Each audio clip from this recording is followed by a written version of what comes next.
নমস্কার বন্ধুরা, মীরার রান্নাঘরে আপনাদের সবাইকে স্বাগত।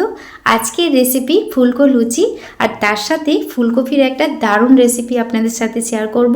এটা কিন্তু ঝটপট বানিয়ে নিতে পারবেন, আর রুটি, লুচি, পুরি সবের সাথে খেতে পারবেন। চলুন তাহলে পুরো রেসিপিটি দেখার জন্য অনুরোধ রইল। কড়াই তেল দিয়েছি, আগে থেকেই ফুলকপিগুলো কেটে ধুয়ে নিয়েছিলাম, সেটা দিয়ে দিলাম। আর ফুলকপিগুলো কিন্তু এরকম ছোট ছোট করে কেটে নিতে হবে।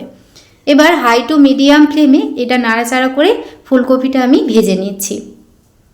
পুরো রেসিপিটি আপনারা দেখতে থাকুন, রেসিপিটা কিন্তু খেতে দারুণ লাগে। এবার নাড়তে নাড়তেই দিয়ে দিচ্ছি স্বাদ মতো লবণ, আর একটু হলুদ গুঁড়ো দিয়ে দিলাম। দিয়ে আবারও কয়েকবার নাড়াচাড়া করে ভাজা করে নিচ্ছি। যখন এটা একটু লাল লাল করে ভাজা হয়ে যাবে, তারপর এগুলোকে আমি একটা পাত্রে তুলে নেব। তুলে নেওয়ার পর এবার ওই একই কড়াইয়ের মধ্যেই দিয়ে দিচ্ছি তেল। তেলটা গরম হয়ে গেলে এর মধ্যে দিয়ে দেবো কালো জিরে।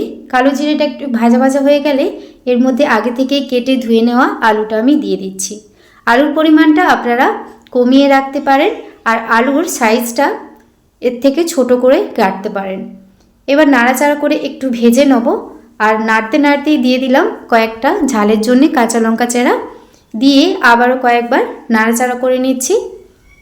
এর মধ্যে হলুদ গুঁড়ো আর স্বাদ মতো লবণ দিয়ে দিলাম। দিয়ে আবারও কয়েকবার নাড়াচাড়া করে নেব। আমার চ্যানেলে আপনি যদি নতুন হয়ে থাকেন, প্লিজ আমার চ্যানেলটি সাবস্ক্রাইব করবেন, আর পাশে থাকা বেল আইকনটা পুশ করে দেবেন আমার নতুন ভিডিও পাওয়ার জন্যে।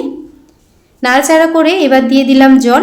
এই জলটাতেই কিন্তু পুরো রান্নাটা হবে, তার জন্য জলের পরিমাণটা বাড়িয়ে রাখবেন। এবার এটাকে আমি চাপা দিয়ে মিডিয়াম আঁচে আলুটা আমি সেদ্ধ হতে দেবো।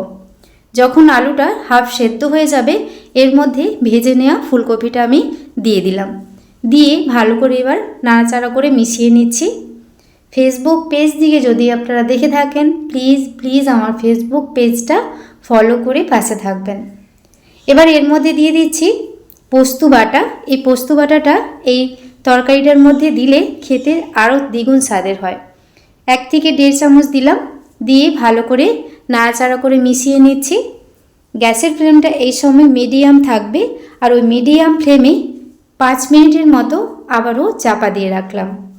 দেখুন এখানে আলু ফুলকপি সুন্দরভাবে সেদ্ধ হয়ে গেছে। আর এই রকম একটু ঝোলঝোল অবস্থায় গ্যাসের ফ্লেমটা আমি অফ করে দেবো। এটা আমার হয়ে গেছে, নামিয়ে নিচ্ছি। এদিকে ডোটা আগে থেকে মেখে 15 মিনিটের জন্য রেস্টে রেখে দিয়েছিলাম।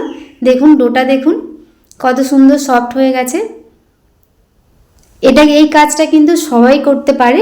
এই কাজটা আগে থেকে করবেন, তারপর সবজিটা বানিয়ে নেওয়ার পর ফুলকো ফুলকো লুচিগুলো ভেজে নেবেন। এবার লেচি করে নিচ্ছি। বেলুনের মধ্যে একটু তেল লাগিয়ে নিচ্ছি, অবশ্যই তেল দিয়ে বেলবেন।